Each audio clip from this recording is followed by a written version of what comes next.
ڕێیش کەش هەیە لە ئەوروپا ڕێیش کەش هەیە کە باسی ئەوە ئەکا ئیسلامیشی نوێ بەڕێوەیە کە لە ئەوروپاوە دەست پێەکە ئەو ئیسلامە لە ئەوروپاوە دەست پێەکە بۆ نمونە یەکێک لەوانەیە کە ئێستا کۆمەڵناسە عادل باخەوان کە ئەشیناسی لە کتێبەکە لە لاپەڕە 75 باسی ئیسلامیشی نوێیەکە ئەڵێ لێرەدا مەسەلەیەکی گرنگ جێگای تێبینی نرخاندنە ئەوەی لە فەڕەنسا ڕوودەدات شۆڕشێکی مولحیدەکان نییە لە دژی ئیسلام شۆڕشی کافرەکان نییە لە دژی ئیمانداران ئەو شۆڕشە لە ناوەوەی کێڵگەی ئیسلامی خۆیدایە و شۆڕژێڕەکان خودی موسڵمانان خۆیانن ئەو موسڵمانان لە ڕێگەی گوتار و پراکتیکەوە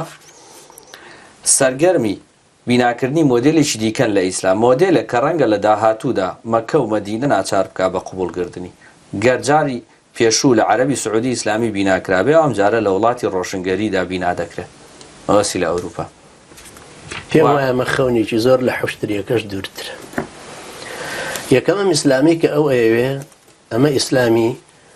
پێش عادل باخەوانیشە و ئەوروپا زۆر محاولەی بۆ کرد و جامعاتی بۆ دامەزراندووە لە هۆڵەندا و لە فەڕەنسا و لە ئەڵمانیا و لە سویسرا و یەکی وەکو ساید ڕەمەضان کە ئەگەڕێ بە جامعاتی وڵاتی ئەوروپیا و بۆ دروستکردنی ئیسلامێکی مۆدارن کە ئەوروپا قبوڵی بێت ئەمەی کە عادل باخەوانی ژەیڵێ لاساییکردنەوەیەکی ئەوە مژدەیە کە ئەمانداتی وەڵامەکە و مەدینە ناچارەکە وڵاتە حەدایەکەمێ یەکێکی وەکو ئێمە قەنەعەت پێ بکە چونکە جارێ ئەمەی کە ئەوروپا ئەوێ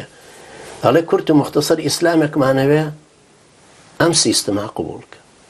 ئیسلامێک بێتە ناو ئەم سیستمەوە لە قاڵبی ئێمە یابێ ئێمە ناچینە قاڵبی ئیسلام لەبەرەوەی ئیسلامێکمان قبوڵە بۆ ئەفرادی خۆمان چونکە هەر دیکتاتۆریەتێکە یعنی هەموو کەسە لە عاستی خۆی وڵێ دینەوە نییە کە تۆ تەفسیریەکەی بابەت دین و سیاست لێک جودان ئێ باشە خۆ من نهاتوم دیموکراسیەکەی تۆ شەرحکەم باشە تۆ بۆ ناڵی دینەکە خۆم شەرحیکەمەوە باشە من وشەی دینەکە لە زمانی عەرەبیەوە دێنم خۆ من نهاتوم تۆتالیتاری بێنم شەرحیکەمەوە بە قورئان تۆتالیتاری وشەیەکە ببڕم شوێن فەرهەنگی خۆی بکەوم ئەمەی کە ئەمی ژەیڵە مژدەمانەداتێک کە ئیسلامێکی نوێ بەڕێوەیە دێ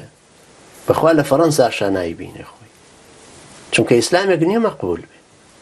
یعنی ئیسلامێکە بۆ غەرب چۆنە شە کەیفی خۆیەتی بەڵام بە تەکید ئەهلی ئیسلام لە غەربی ژەوەیان قبول چونکە ئەو ئوسولی گەرەتەی کە لە ناو غەربیشا هەیە ئەمەی قبول ئەوان چۆن نەتوان سۆمالیە گوالێ بکەن و بیشی گۆڕ ئەوەی ئەو ئەیلەو ئەو مژدەی ئەوەیدا ئەو پاکستانی کە ئێستا باپیری هاتبوو لەگەڵ ئینگلیز باوکیشی لە بەریتانیا لەدایک بوو ئێستا لە عوزوی لۆرداتە کوڕەکەش لەوێ لەدایک بوو ئەمەی قبول بەچی تۆی گۆڕینی دین قەنەعاتێکە ئەبێ ئەم مەنزومەیە هەمووی بگۆڕی مەنزومە فەلسەفیەکە کە لە قول وەڵاو حەدەوە هاتووە منظومە سیاسیەکە کە بانگەوازی پێغەمبەرانە بۆ گۆڕانکاری کۆمەڵگەکە منظومە ئەخلاقیە قیەمیەکە کە علاقەی هەیە بەسەر خێزان و پەروەردەی ئینسانەکان و تەزکیەی نەفس و چۆنەتی ڕەفتار لەگەڵ خەڵکەکە مافو ئەرکەکانی خەڵکەکە ئەم منظومەیە ئەمە خەیاڵ پڵاوە و پێی وابێ بە دوو کتێبی دۆرکایم بۆمان دێنێتە پێش وەڵڵا لە خەیاڵ پڵاوە ئاژینەوە ئیسلامێکی نوێ بەڕێوەی خۆ باشە جۆرج بەش بە هەموو قوتی خۆی و ئەمینە وەدودێکی هێناوتی وەڵامە ئیمامتانە ئەم خاتونە ئێوە ئیمامەتی بکە وەکو یوسف قەرزاوی وتی بابە لە هەموو تاریخی ئیسلامە ئافرەت بووە بە حاکمە وەکو شەجەرەت الدوڕ بەس نەبووە بە ئیمامی مزگەوت دادا ئەمینە وەدود هاتوون ئیمامەتیەکی بۆ کردن و